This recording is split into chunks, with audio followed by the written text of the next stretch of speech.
On May 7th, 2020, in the midst of the growing COVID-19 crisis, home improvement guru Dave Yoho recorded a Zoom call with Frank Farmer, president of Metal Roofing Consultants. The call focused on business management during the crisis and how Frank's business, American Metal Roofs, decided against offering online appointments. At the time, some of Farmer's comments were considered controversial and counterintuitive.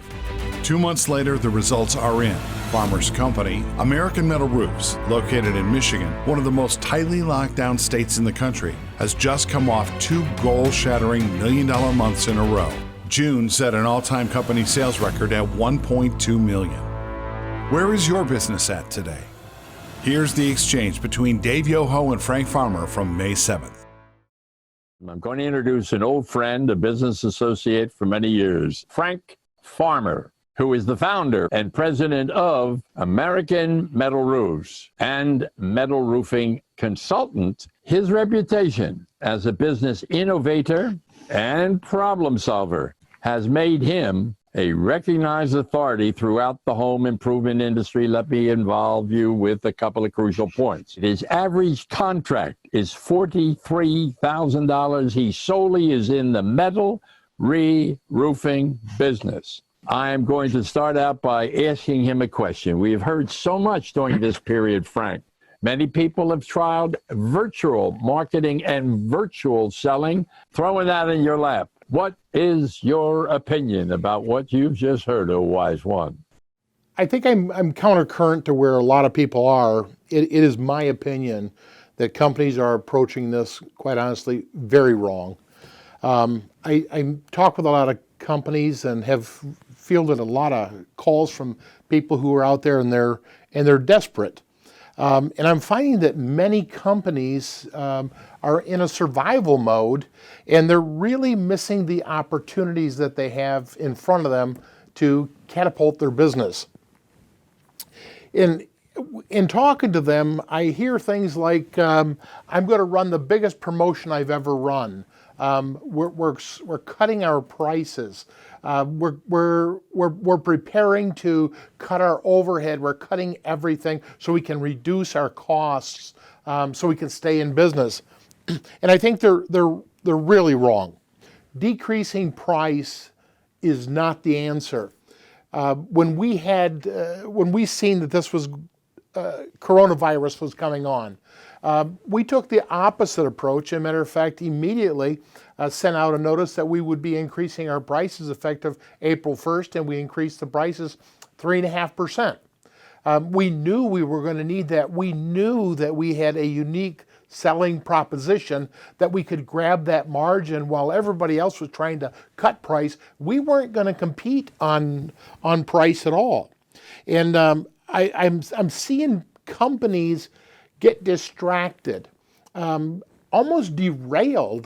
They're paying attention to their competition. They're watching. They're sitting home too, and they're watching all of the advertisement for a virtual appointment. And although there's some things to be said about, yes, you can sell a deal here or there that way, that is not the way in which we're going to continue to sell our products. We're going to sell them in a fashion that still requires us to have an inspection.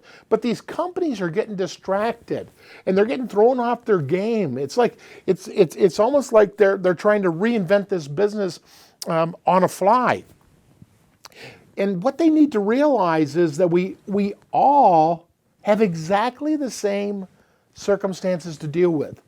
So it is going to be the people, the owners that go the extra mile right now. It is going to be the people who are progressing every day systematically and shoring up the different areas of their business that may have gotten a little sloppy, or taking a look at opportunities to meet the customer where they want to be. But it's not in cutting prices.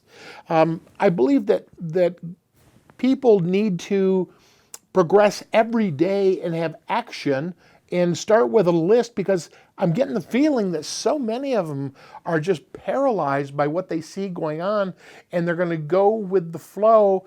And quite honestly, I don't think that they're going to be here. I think that they're going to struggle.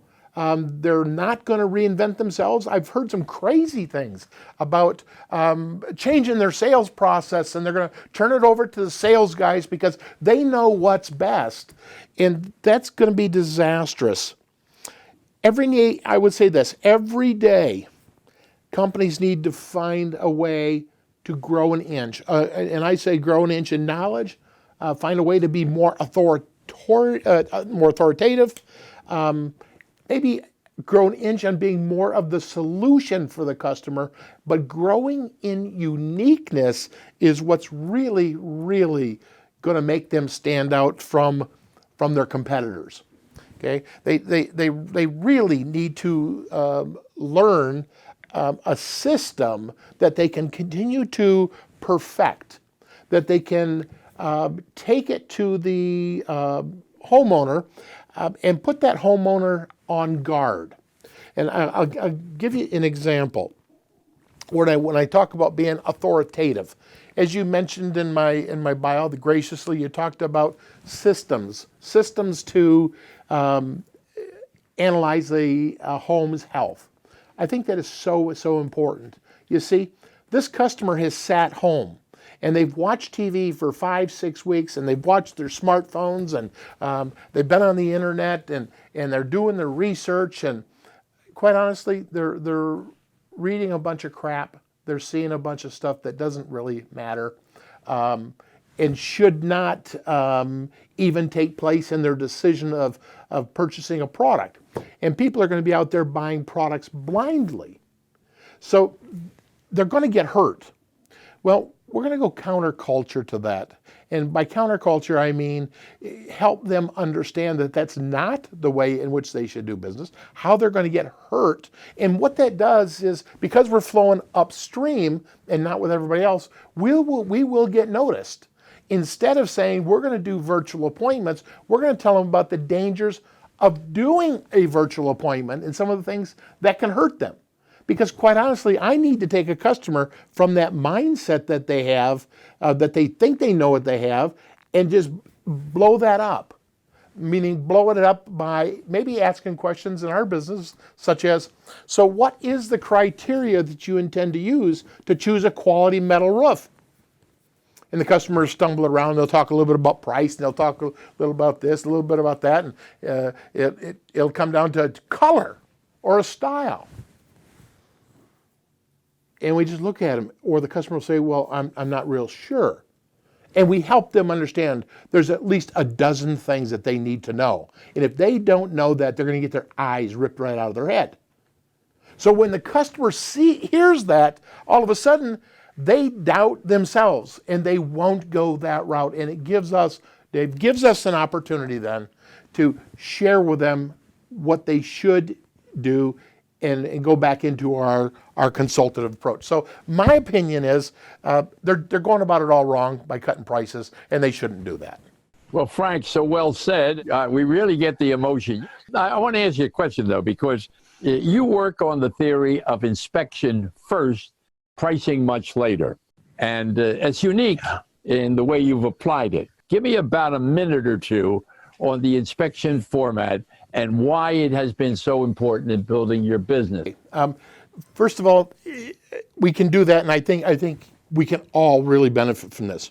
When we visit a customer, we look at that customer as they have limited knowledge. We call that box A. And that limited knowledge means that they think that they can wait on their roof. Our customer isn't a person who has a leaky roof. They're somebody who's planning for 6 months, a year and a half down the road. Much the same maybe as siding or sunrooms or some of the other bigger tickets. So we need to take them from the thinking that they can wait and they have no problems to put themselves in a panic, I call it, with emotion, that all of a sudden they're begging us to help them do that. And we do that through an inspection process. In other words, a consultative approach. We do not go there to sell them. We go there to educate them. And what we do is we use a form. It's all pre-printed and it is very detailed. And we have a system of analyzing an attic, a system of analyzing the exterior roof, and a system of analyzing the house. And we get the customer involved. And so the customer is discovering along with us as we're going through and testing different things. And as they're going through, they realize they're in trouble. And all of a sudden, their paradigm shifts to, oh my gosh, these people really understand what they're doing. And then they start saying to us such things as, so would you be able to help me with that? And then we push them away a little bit, a lot like fishing, where we're taking the lure away from the fish so the customer comes after us. So the art is to take that customer from what we call box A, to let them discover new information in box B, and that takes them from the logic side of their brain, which you teach, Dave, to the emotional side where the sale is made. So that is the process. We utilize an attic inspection case. It's got about a half a dozen, actually about 10 pieces of equipment in it right now, where we're measuring all kinds of things in the attic, from humidity to moisture to airflow, volume of air, temperatures, infrared, all kinds of leak detectors, and a whole variety, every piece of analytical equipment we could get our hands at. So we became the expert. We became the house doctor in their mind. The concept of doing an inspection seems controversial. That's okay with you. You build your lead, and the inspection shows that you do care enough about their particular problem. Because when you go up in that attic or that recess area, you do run into mold, you run into function, you run into fungus, you run into poor ventilation, not enough ventilation, which has caused some of their problems to begin with. And you've taught your people to do this in such a way that you constantly are helping the prospect. Now, Frank, I know you have a very busy schedule. I want to thank you for your time today and tell you it has enriched my day by just listening to you. Thanks for being with us. Thank you, Dave. Thank you for the opportunity. Have a great day.